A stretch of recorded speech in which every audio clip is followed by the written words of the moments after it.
completely just guessing. I think that this could be starflower, but that also probably is wrong. Next to it, those leafy things, this one right here is Canada Mayflower, and they actually do flower in May. So yeah, but I think these other ones are starflower. It's hard to say. I'm trying pretty hard to not step on all of this stuff, to not carve like a new path, because like imagine like carving like a footpath through that like pristine area. Like in 2 weeks this could be the pristine area, but we're already stamping it. So I'm trying pretty hard to stay like on the sticks, but it's kind of a futile effort. Like at that scale of measurement, like it's just like impossible to not damage things, which is why ecosystem fragility is like super important to take note of when you're allowing the public into it.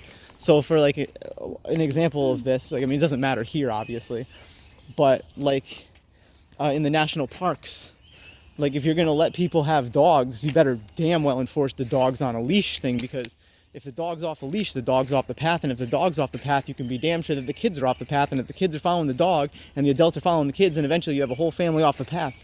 And if you don't enforce that shit, then it gets normalized, and then before you know it, you got cutway paths like you do a Joshua Tree that just destroy, like, or Zion National Park that just absolutely destroys the landscape, and it's just like, I see.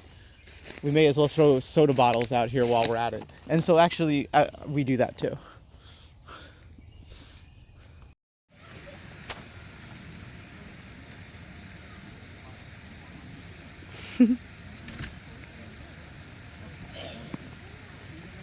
Oh my goodness. Pro. In case he didn't want it. Bro. Did he just eat that one like raw? He's showing off too.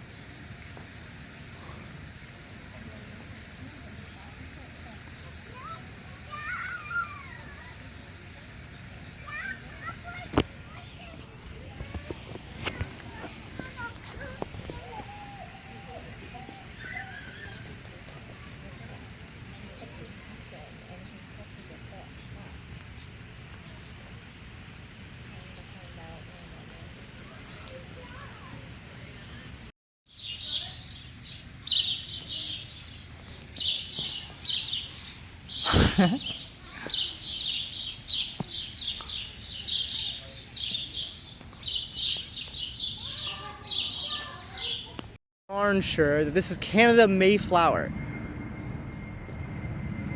That's a fucking jet. Yeah, that is. I don't know the difference between 730 or 740 or 750. I don't know the difference.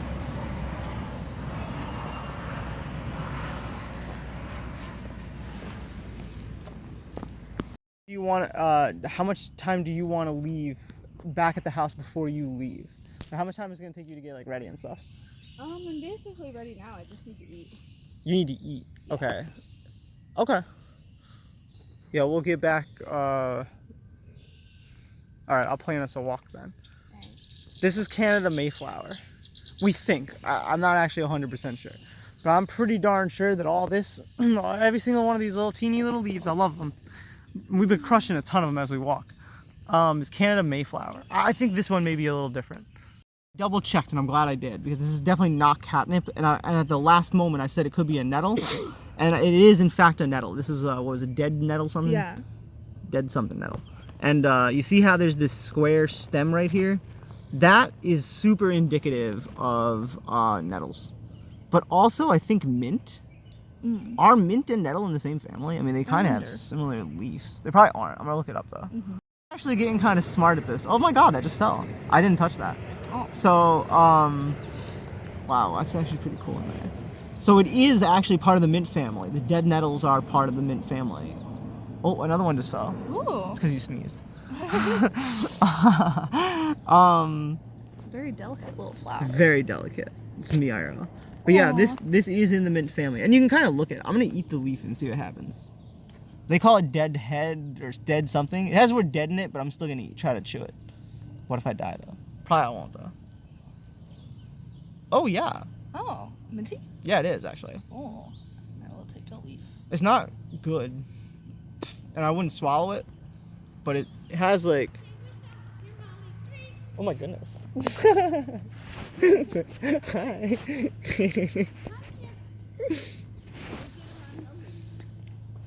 I thought that was your dad and your mom for a sec. Right, yeah, like that's how you know my parents are movers. Like they just are. Yeah. This one's do you want to eat it? No. I want to try it though. You can try. I'm gonna try it. It's worse than last year. I remember it was bad last year. I don't want to eat it. It's not good. What's this one? That looks like some kind of carrot. That's not a bad guess, I Yeah. don't think. That's not it, though. Yeah, I don't think it's a carrot, but it looks similar. I was thinking that it could be... It's not spotted knapweed. Mm-hmm. Wait, maybe it is? Celandine, maybe? But I don't think I've seen that blooming out here. It could be mugwort, actually. This could be mugwort because it's got the silver on the bottom. Yeah. I'm going to look it up and see if I'm right. So my ID app also thinks that this is mugwort. And then looking at pictures of mugwort, I'm not 100% sure, but I think that this is mugwort. Mm-hmm. But yeah, I'm not like a plant channel. Mm-hmm. So the identification app came up with a few different things, so I don't trust it. But it said it is a tree shrub, which it certainly looks like a tree shrub. I mean, that's how I would describe it. It's probably why I don't know it. I don't know my trees or my shrubs. I'm learning the flowers. Then I can move on to the rest of them. Some trees have flowers, but I don't really like remember that because they're trees, and I'm just like, yeah, I'll get to you two trees. Settle down with the trees. Still learning all the flowers, dude. It's like, it's year 3. How many flowers am I supposed to learn in a year? Every single one? I mean, I tried. I certainly tried.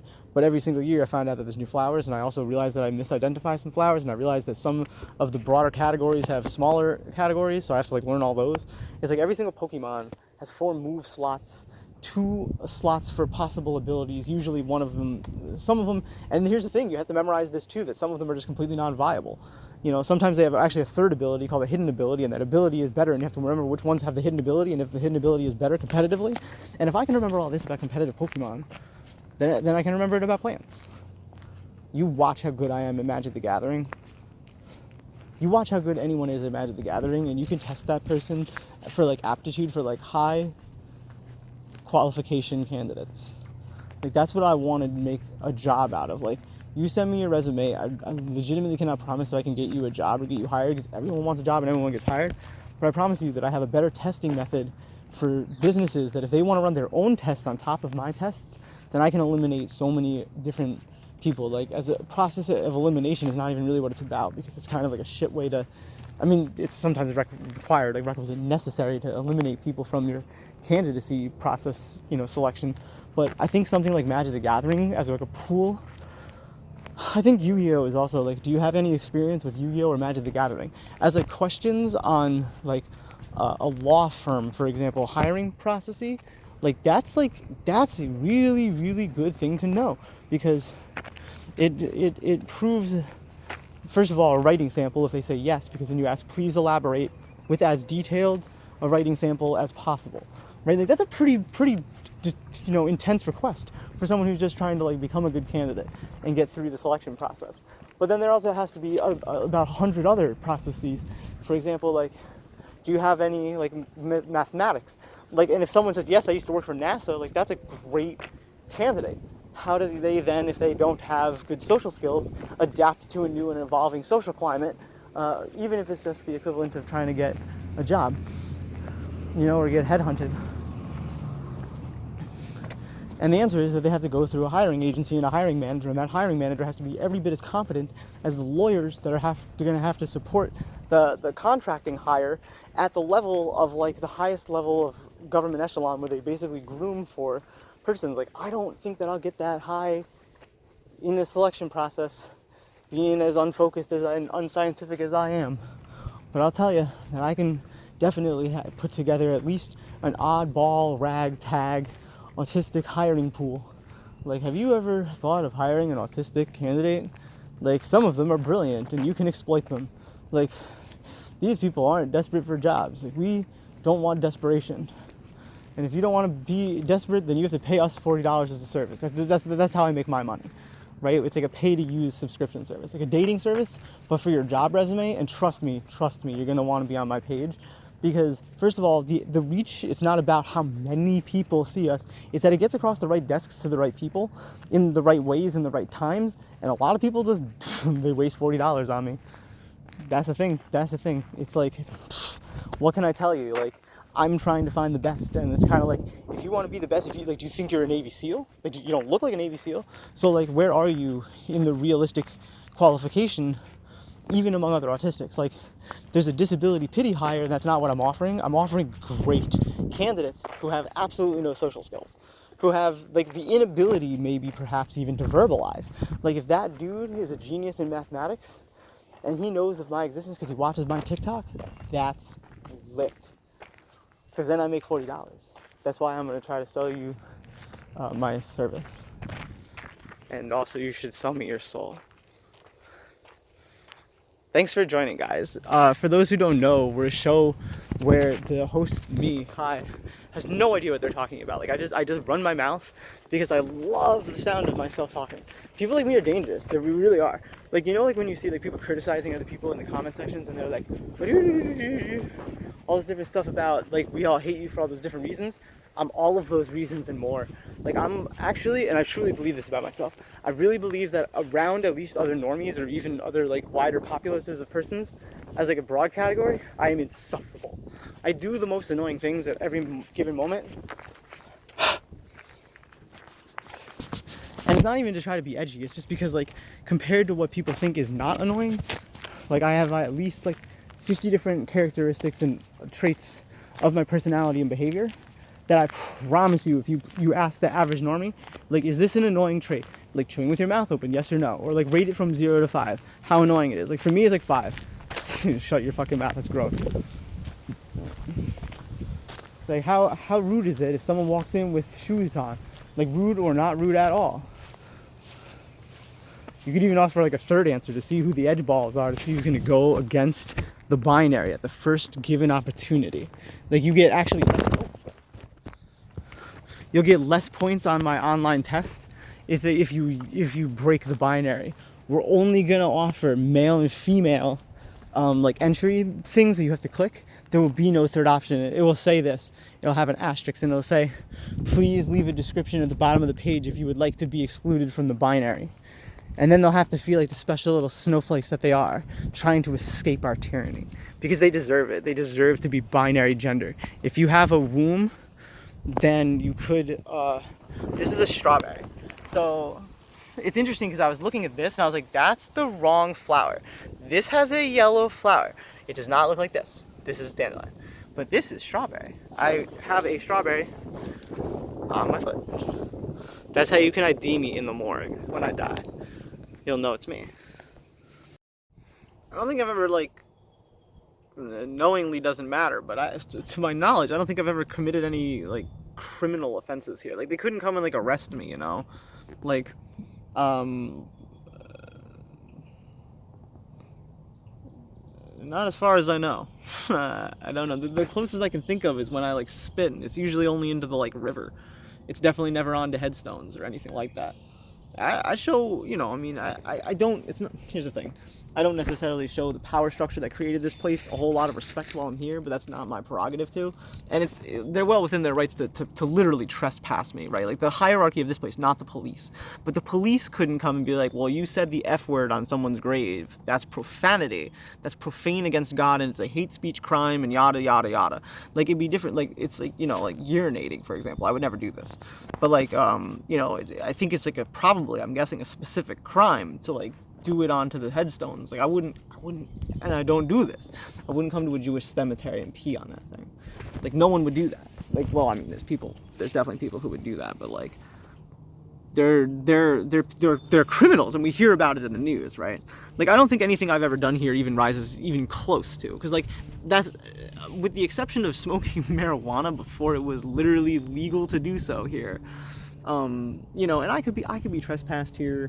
I guess I could be probably ticketed for littering by when I blow the ashes out of my bowl, maybe. Like, that seems a real stretch, though. You know, like, to my knowledge, again, lack of knowledge does not excuse criminal behavior. Like, well, I didn't know it was illegal to, like, push her down the stairs. But here's the thing, like, I've never pushed anyone down the stairs here. To my knowledge, I've never done anything that lawfully could threaten my, freedom here at the cemeteries. But they are well, and they probably will someday, just because I say problematic, sus things. I say things that are, like, kind of antithetical to their religious beliefs in many ways. Maybe not their specific, like, whoever works here. Like, they're actually nice people. I don't really personally care what they think of me. But if they hate me enough for whatever reason, or they disagree, or their lawyers tell them to for whatever reason, they're well within their rights to be like, hey, we've identified that you're sus. We need you to take down every single video and your trespass. And I'll be like, you'll have to fight me in court about taking down my channel. Seriously, you'll have to actually fight me in court. Or you'll have to petition YouTube, which you'll probably do, and you'll probably win, right? Which is not an admission of guilt. It's just like YouTube doesn't actually really give... Like, if someone's willing to go through that, Google usually doesn't question it too hard, and then they put it back on me to defend, which, like, what would I really be able to defend? Like, yeah, I record here. Like, but I don't ever think it will come to that, because, like, I don't badmouth this place. I've definitely badmouthed the Christians who have, very specifically the Christians, who have persecuted people like me in the past, and there's historical record and precedents for it. You know, but I mean, like, what's the point of that? Like, that's like coming here and, like, calling people pieces of shit. Like, I try not to cuss out the dead, but, like, the thing is even if I did, it's not unlawful. I just don't think that, like, anything that I have said is problematic or sus enough in the ways that I've said it. And I could be wrong. I could be so far over the line that it's ridiculous that I think that I'm not over the line, and someday they tell me that. But as far as I can tell, and I wouldn't do it if I thought this, as far as I can tell, I'm just weird. Like, I'm problematic only to an extent, but, like, I'm not actually dangerous. I'm not actually hurting anyone out here. I lower my voice the moment I even see someone, if that makes sense. The worst I used to do here, actually, and I have committed crime here, was play my guitar really, really loud. And that could be maybe a public disturbance if they came and they told me to stop. But since they didn't, I don't think that they could later then go back and, like, are they really going... Like, again, trespass, there's no question. There's no question that if the hierarchy of the establishment or the board or whoever has jurisdiction over this private property wants me the fuck out of here, that's it, I'm gone. It sucks, but that's the truth. It really would suck. It would be one of the most heartbreaking things that ever happened in my life, and I would probably start writing hate blogs about this place. But I mean, that's not a threat. That's just like, I would be very angry. I wouldn't do anything. I would respect, not the decision, but I would respect, unfortunately, the law. Trespass is no joke. Like, that's, you get unironically literally to jail if you violate the trespass order. So, like, if I got literally trespassed, it'd be a heartbreaker, because it would mean I couldn't come back here. I couldn't sneak back here or anything, because they'd be looking for me. They would be hoping I tried to do it, because they wouldn't like what I had to say, and if they could, they would maybe hang my neck. I seriously don't think that the people here would want that ever. But that level of hatred towards trans women in particular, and it could be anything that I've said. It could be, like, something that was Islamophobic. It could have been something that was, like, some sort of other thing that they were like, this is hate speech, we don't want you here, you're making us look bad, yada yada. But, like, I get 0 views. But the thing is what if I got 400,000 views all of a sudden and I'm famous overnight? And, like, a girl who hung out in, and now my name and my bad behavior is associated with this place, hung out at this cemetery, said that would be like, knocking on the woman who works here's door at night, asking about me. Like, did you ever see her at night? Like, there's one time I broke the law that I'll admit to. It was my car had broken down. This is like 5 or 6 years ago, before they padlocked the place, and I undid the padlock thing, so that driver could meet us in the cemetery, so that we didn't have to roll the car down in neutral in the middle of the night to get the thing towed. So yeah, that was like a whole thing, and we didn't really like, it didn't cause a problem. We put the gate right back shut, but a little bit against the law. That's the thing, like, private property is, like, evil in a way. I get why it exists, right? Because otherwise you couldn't keep assholes like me out. We'd be using a cemetery as a quote-unquote traditional public forum, which is what I'm using mine for, my platform, right? Which is probably problematic, and I should probably remove it, or at least ask permission. Like, hey, what's the law with, like, filming here? Like, if I wanted to, like, profit or just film this and say stuff and make commentary, like, what's the process for that? They probably would say, I don't know, email us up. I say, I don't want to do that. I'm autistic. I'm just going to do it and see what happens, even if it costs me my life. Probably will. But again, I don't think they could sue me for, like, damages, could they? Like, I don't know. Like, if I get as, I don't think this will happen, but if I got as popular as ContraPoints, that's kind of problematic. People would be showing up to the cemetery.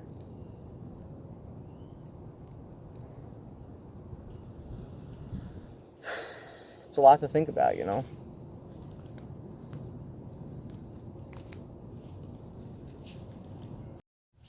Oh, we're actually over at the Beth Emmet Cemetery, and it looks like the field of prairie phlox is blooming. These are great flowers. Just absolutely beautiful. Spelled Phlox, phlox. And then this one right here is Virginia creeper or cinquefoil. It's hard to tell.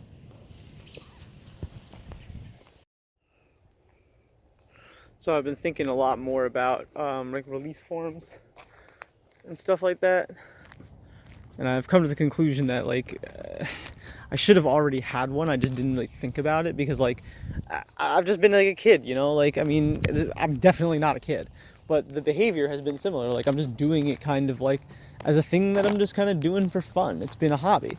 But the thing is when you start to get professional and like actually adult, like you have to take into consideration the ramifications.